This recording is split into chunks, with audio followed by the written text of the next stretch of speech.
What's going on, everyone? Back with another episode of Stuff and Things. The last electric skateboard video that I did surprisingly had a pretty good response from a lot of you. Everyone seemed to enjoy learning something new, even if you're not really that into skateboarding. That's why I love the subscribers who stick around through my wide variety of content, and that's exactly what makes this Stuff and Things. So today we're kicking it up a notch, basically jumping right to the top of the electric skateboard food chain to take a look at the Evolve Bamboo GTX.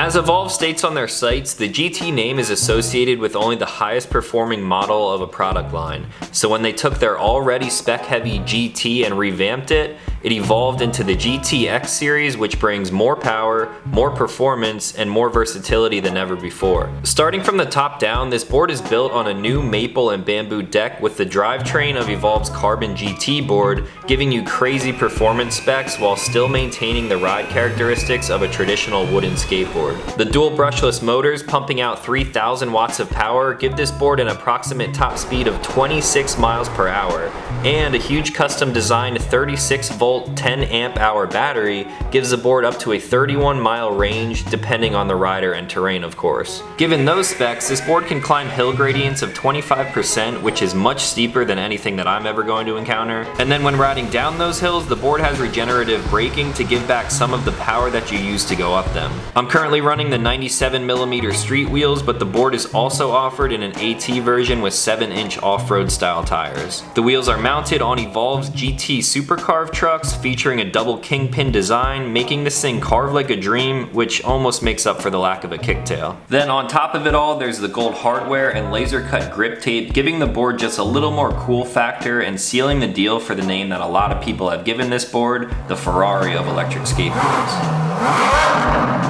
So on paper, this board seems impressive as hell, but as I've said in the past, a board can only be as good as its controller. The controller that these boards were originally shipping with were, how do I put this lightly, trash. The controllers were trash. I hated the plasticky feel of the finger slide acceleration control and just the bad ergonomics so much that it turned me off of buying this board entirely. A board with this much power really needs to come with a great confidence-inspiring controller, and luckily Evolve just released their new R2 remote.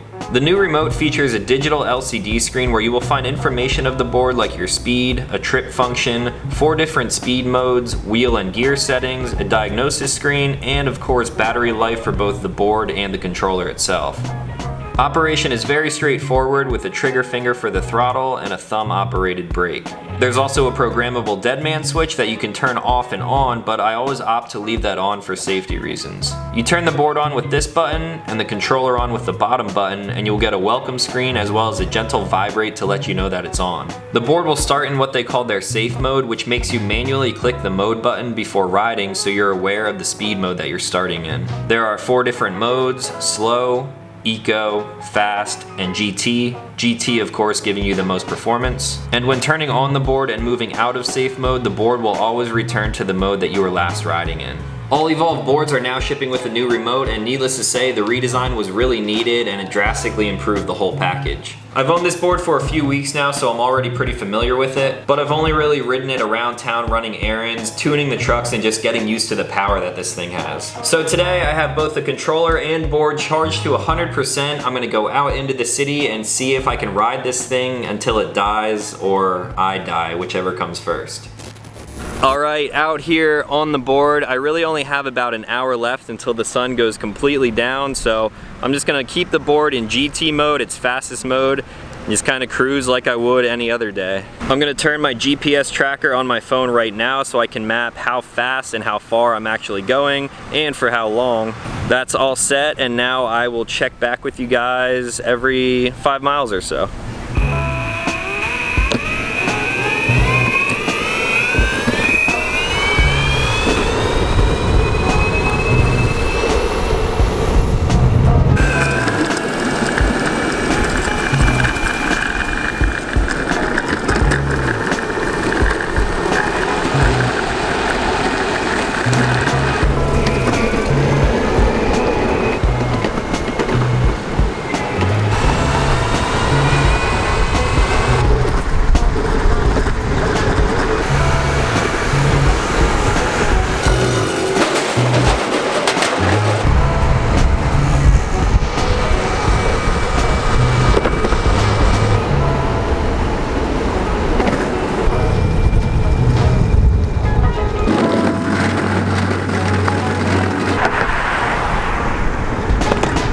check-in, I just went 5.47 miles, a total of 27 minutes, and a max speed of 23.85 miles per hour. For a lot of that time there, I had the controller completely maxed out, and it said I was going 26, but 23 and a half, 24, that's probably more accurate. And just because it's not 26 as advertised does not mean I'm disappointed. That is plenty fast on a skateboard, especially when you're in traffic and going in between cars and bumps and cracks on the sidewalk. You really don't need to be going any faster than that. So after 5 miles at almost full speed the entire time, I barely put a dent in the battery of this board. Actually, if you look at it hard enough, I really don't think it moved at all. That's great, but at the same time, it kind of makes me worry a little bit. I'm thinking that once I get through like maybe half the battery, then it's just gonna dip off really quick. So hopefully that's not the case. Now for my thoughts on the board, I'll start with the controller. This thing makes it very, very manageable as compared to the old controller. I only rode the board with the old controller one time, instantly wasn't a fan of it, didn't buy it, so I'm really glad that they did the update with the R2. The board obviously has the power there, it just needs something to manage it, and this thing does a really good job of it. This basically feels like the trigger on a PlayStation or an Xbox, and as you pull it in, the throttle obviously increases. On the old board, the acceleration curve was really, really sharp. This one is a lot more gradual, and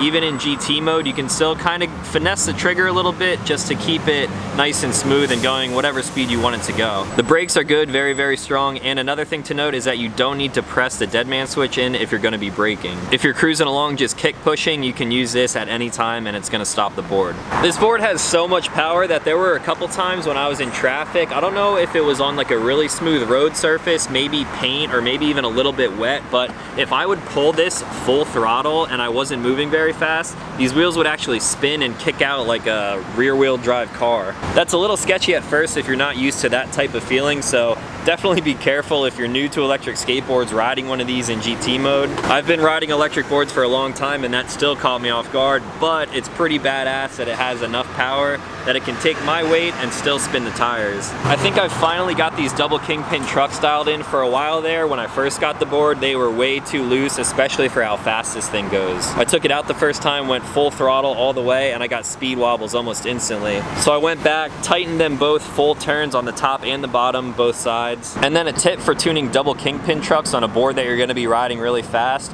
I think it makes a big difference if you tighten down the truck closest to the board before you do the bottom one. Doing that made this thing carve a lot better. It keeps the carve more kind of locked in. It's more predictable when there's a little bit less travel, and then once you really lean in and the bottom one starts flexing, then you get the full carve of the board.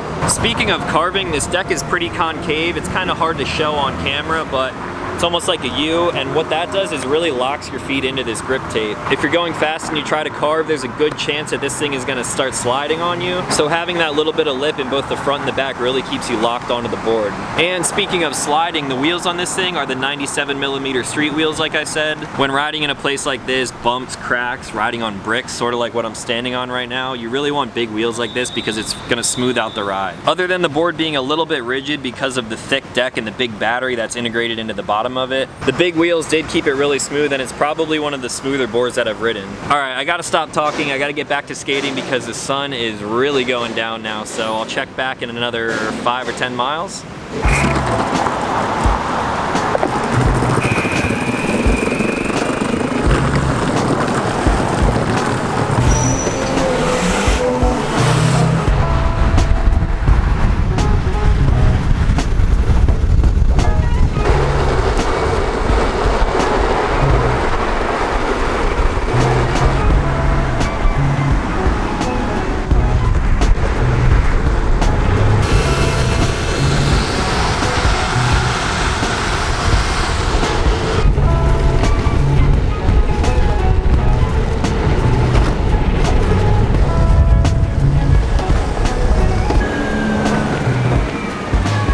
Alright, so I'm at 10 miles now. I am back to where I started, and the board still has 3/4 of a battery left. And remember, I'm not riding to conserve battery power at all. I've been riding pretty much full throttle wherever and whenever I can. I was even doing some like full throttle launches for that intro, and that's from a dead stop with all of my weight on the board, no pushing at all, just gunning it. This is what it looks like when the wheels spin, by the way. So I don't really know where else to go now. I guess I'll just kind of do some laps around South Beach. The until the sun goes completely down. I'll check back in another 5 to 10 miles.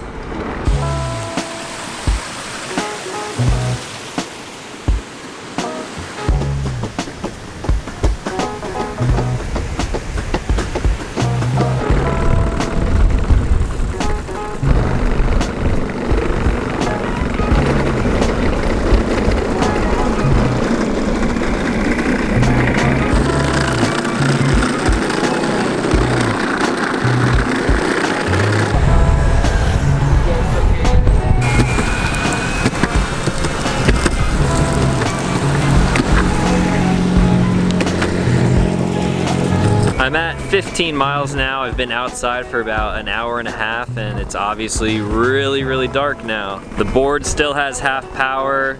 The controller surprisingly only has half power, so I'm kind of curious if this will die at the same rate as the board. It would kind of suck if the board still had battery life left and this thing died on me. 15 miles on a skateboard, whether it's powered or not, is a long ass time to be standing on a skateboard. My legs are kind of tired. I'm riding on bricks right now and it's still smooth, so my legs aren't like vibrated.